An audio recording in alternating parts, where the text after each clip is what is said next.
Thank you for using BG Stop Squeal.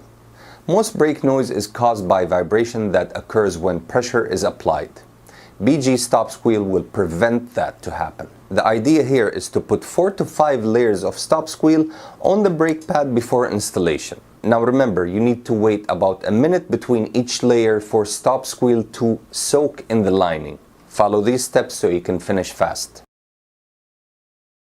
Open the new brakes and put the first layer. Put the car on the lift and apply the second layer. Remove the tires and put the third layer. Remove the old brake pads and put the fourth layer. Now before installing, make sure that the rotor's thickness is within specs of machining or replace it. If the rotor's thickness is fine, you only need to do some sanding. Also make sure that the brake fluid condition is good. Add or replace if necessary. Install the new brakes with the Stop Squeal applied. Road test the vehicle and make sure everything is fine. Follow these procedures and you're always going to have a happy customer. BG